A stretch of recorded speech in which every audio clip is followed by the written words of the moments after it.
Alright, fine. I'll do it. Who needs level 10 gems and a decent credit history anyway?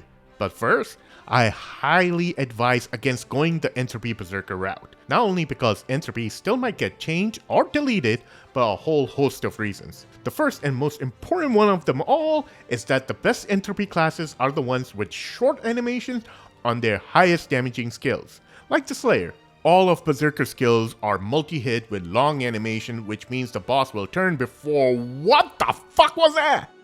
That was a finish strike?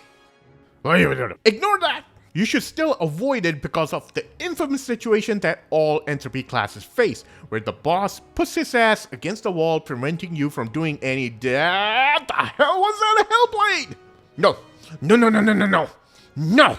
Why? Because Entropy completely butchers the damage of your hardest hitting skills, Overdrive and your Awakening. Their damage gets hamstrung so badly that— What are these numbers? No, do not go for this build. And I will tell you the number one reason why. It's because I really like it. And if I really like it, then you know it's most likely mid to low tier. I never enjoyed top tier builds because they tend to strip the role-playing part out of RPGs and turn them into spreadsheet simulators. So pursue this at your own risk. To make this build, you need around 1750 spec and 600 plus swift. For 5x3 engravings, you go Beserker Technique, Raid Captain, Ambush Master, Grudge, and Keen Blunt. For +1, you go Ether Predator. For +2, you go Curse Doll. And you look for crit damage on elixirs. For gems, same thing as Hallucination build, where you run damage and cooldown on all your heavy hitters, a cooldown gem on Red Dust, and a damage gem on Tempest Slash. This setup allows you to get 4 Bloody Rushes in a single activation, which is huge for this build, because Bloody Rush does benefit from Entropy. The last gem depends on your preference or what variation of skills you are running. It can be cooldown for Tempest Slash, damage, or cooldown for Power Break or Crime Hazard. Like I said, the variation in this build comes from skill selections, and there are 3 variations that you can use to play Entropy Berserker. The first variation is the one that is most popular in Korea, mostly because it works wonders in Theamine Gate 3 and above.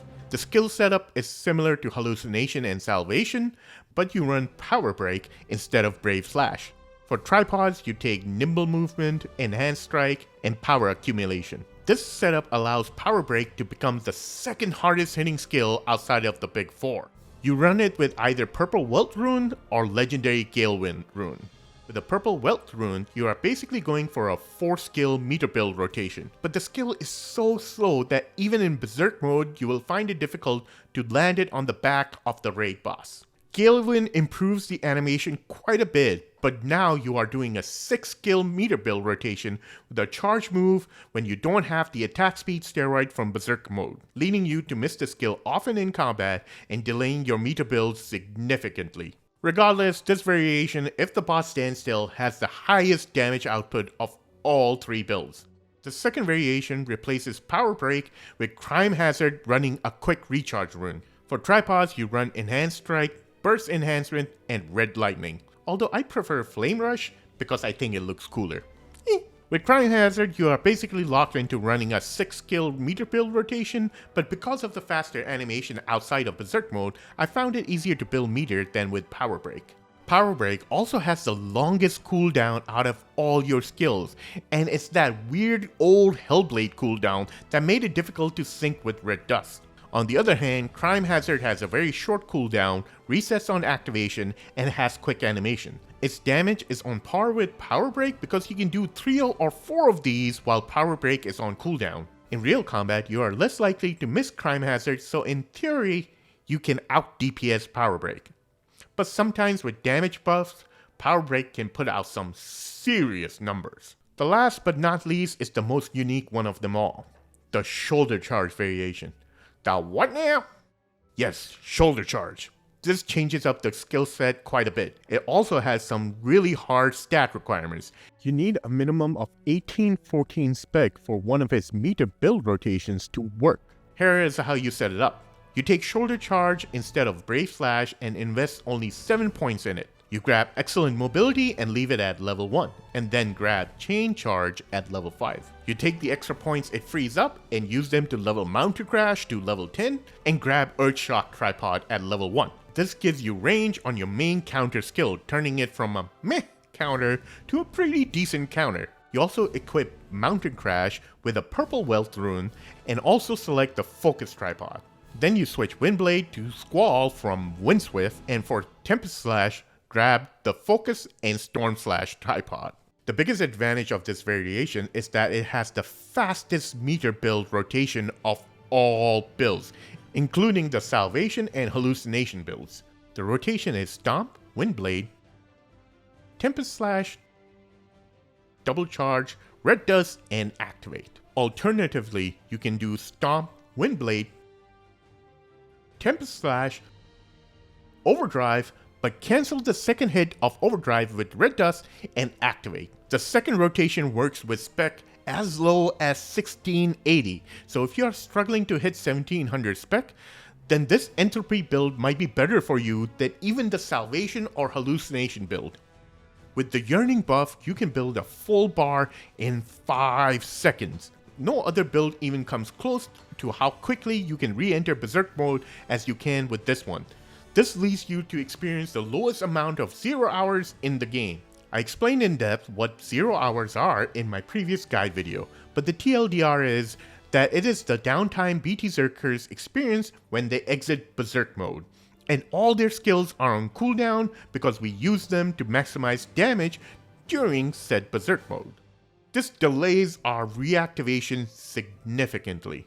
Managing 0 hour is key to maximizing damage as Berserker, and no build reduces the 0 hour more than this one. Also, Shoulder Charge is a chain move, which is different from a combo move, in that each activation counts as a unique move. This means if you have Quick Recharge or Purify Rune on this skill, they will both get 2 chances to activate. This especially works really well on Purify, turning Shoulder Charge into a guaranteed self-cleanse, even with a purple rune. So what's my take on all these 3 variations? First, I simply hate Power Break. I hate how long it takes to charge for a direction attack skill with no armor or shields and garbage range. I hate how weak and pathetic its animation looks and feels. I hate how long its cooldown is compared to everything else. And I hate how it barely syncs with Red Dust.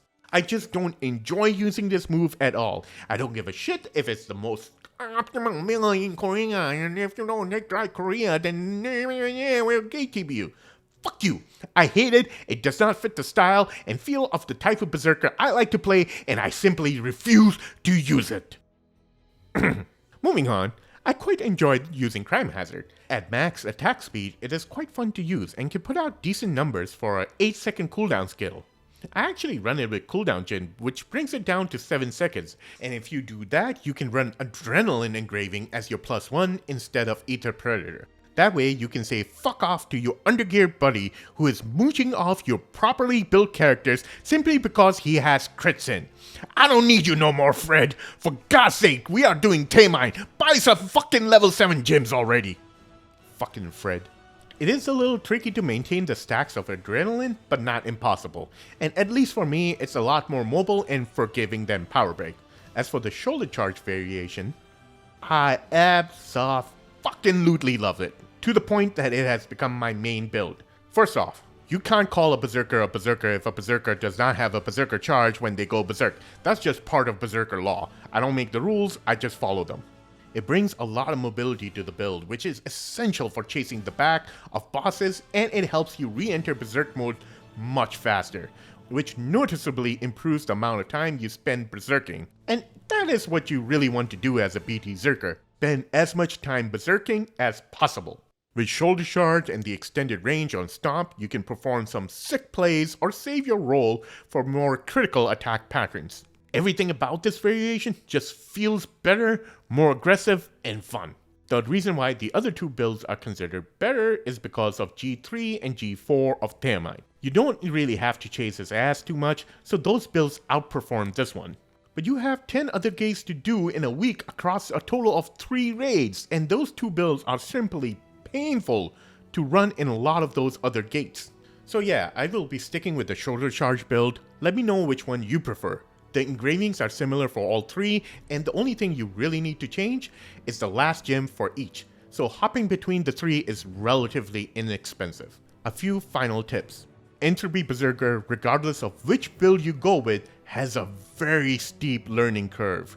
It will take you a while to get used to, so I suggest doing the frog every day. I actually ran it 6 times a day, even though I wasn't getting rewards for it, simply to practice.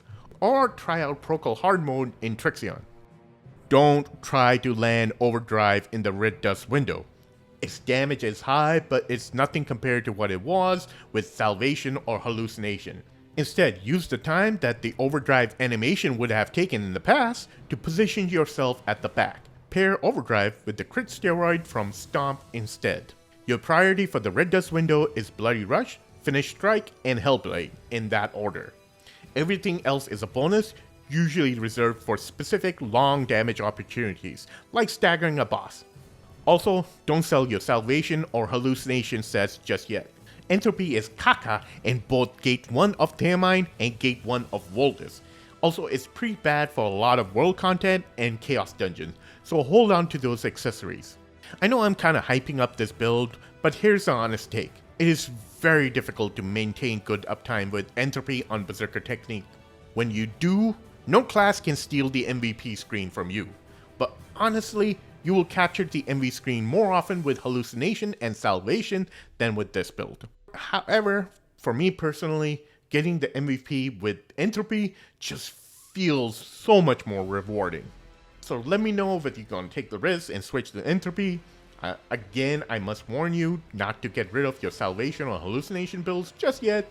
Try it out, test it out, let me know what you think about it, and let me know what other builds you want me to try out. So until next time, peace.